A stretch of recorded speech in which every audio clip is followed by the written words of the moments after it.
All of his co-workers were gone. What could it mean? Stanley decided to go to the meeting room. Perhaps he had simply missed a memo.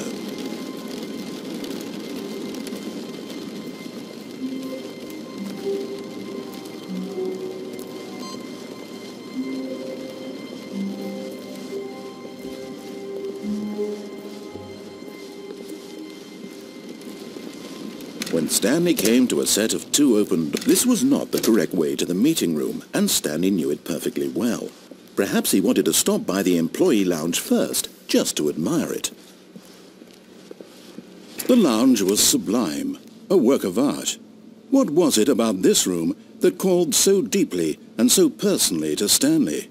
Its grace? Its subtle charm? No. Stanley knew it was something deeper, something darker. But eager to get back to business, Stanley took the first open door on his left. Stanley was so bad at following directions, it's incredible he wasn't fired years ago.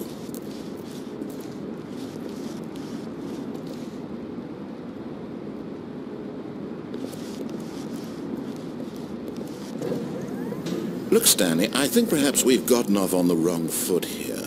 I'm not your enemy, really I'm not. I realize that investing your trust in someone else can be difficult, but the fact is that the story has been about nothing but you all this time. There's someone you've been neglecting, Stanley. Someone you've forgotten about. Please, stop trying to make every decision by yourself. Now, I'm not asking for me, I'm asking for her. This is it, Stanley. Your chance to redeem yourself, to put your work aside, to let her back into your life.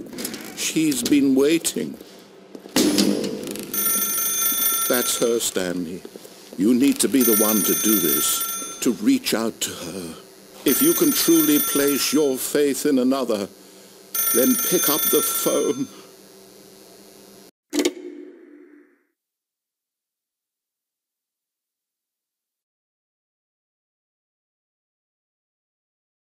Oh, Stanley, is that you? Hold on, sweetie. Sorry to keep you waiting. I'm just pulling the bread out of the oven. All right. Okay, there we go. All right, now, I want you to come in and tell me all about your day. Gotcha! Oh, come on.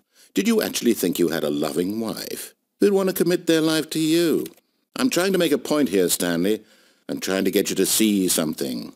Come inside. Let me show you what's really going on here.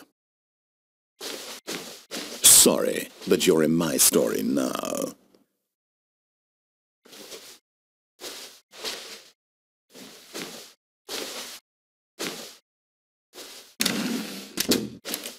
This is a very sad story about the death of a man named Stanley.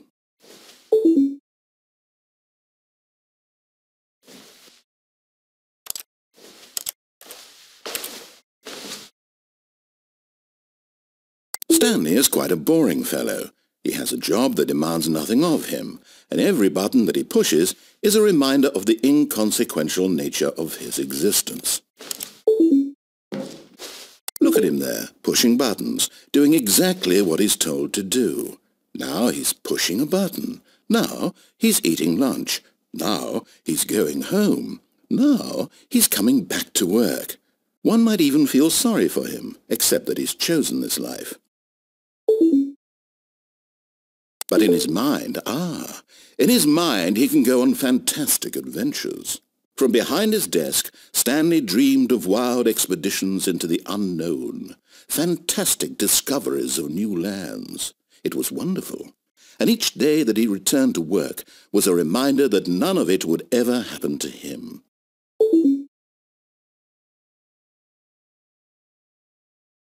And so he began to fantasize about his own job. First, he imagined that one day while at work, he stepped up from his desk to realize that all of his co-workers, his boss, everyone in the building had suddenly vanished off the face of the earth. The thought excited him terribly. So he went further.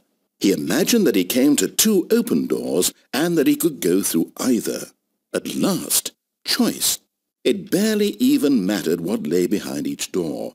The mere thought that his decisions would mean something was almost too wonderful to behold.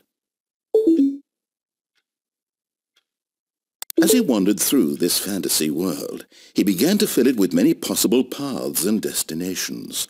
Down one path lay an enormous round room with monitors and mind controls. And down another was a yellow line that weaved in many directions. And down another was a game with a baby.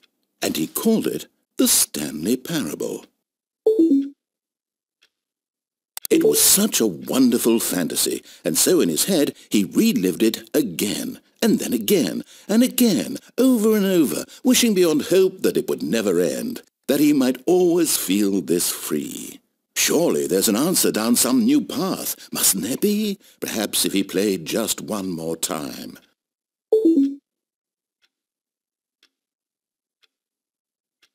But there is no answer. How could there possibly be? In reality, all he's doing is pushing the same buttons he always has. Nothing has changed.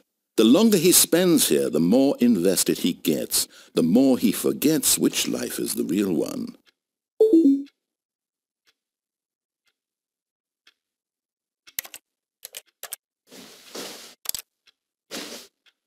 And I'm trying to tell him this, that in this world he can never be anything but an observer, that as long as he remains here, he's slowly killing himself.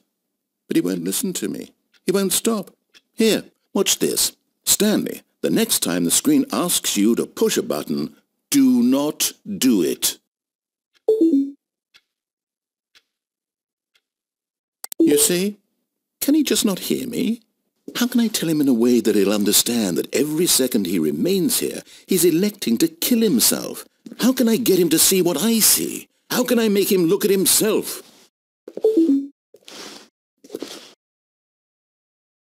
I suppose I can't, not in the way I want him to. But I don't make the rules. I simply play to my intended purpose, the same as Stanley. We're not so different, I suppose. I'll try once more to convey all this to him. I'm compelled to. I must. Perhaps, well, maybe this time he'll see. Maybe this time. And I tried again, and Stanley pushed a button. And I tried again, and Stanley pushed a button. And I